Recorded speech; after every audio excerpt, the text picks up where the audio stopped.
மக்களை சின்ன இன்ஃபர்மேஷன் கொடுக்குறேன். அதாவது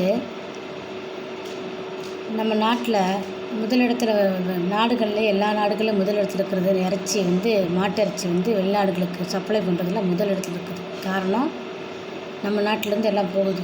மாட்டுக்கறி திங்கிறான்னு சொல்லிட்டு நார்த் இந்தியாவில் போட்டு எல்லாத்தையும் அடித்து கொன்று அவரோட சித்திரவதை பண்ணி ரதகுதலாக்கிட்டு இருந்தானுங்க.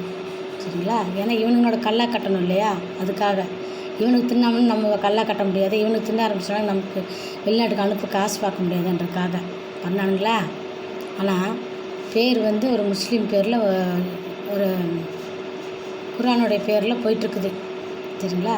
குரான் மீன்ஸ் அதாவது ஒரு பிஸ்மில்லா சொல்கிற பேரில் ஒரு போயிட்டுருக்குது அந்த கறியோட நேம்.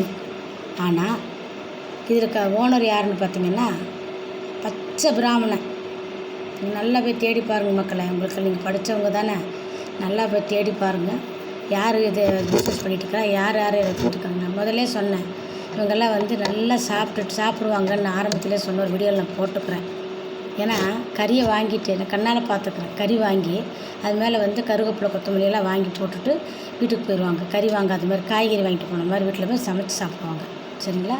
நான் நல்லா பார்த்துருக்குறேன். நான் அதனால தான் இவங்களாம் நல்லா கறி சாப்பிடுவாங்க. இவங்களால தான் நமக்கு விலைவாசிகள் ஜாஸ்தியானது. சரிங்களா? எனக்கு தெரிஞ்சு வெறும் 150 ரூபாய்க்கு விற்றுட்டுருந்தது ஆட்டுக்கறி.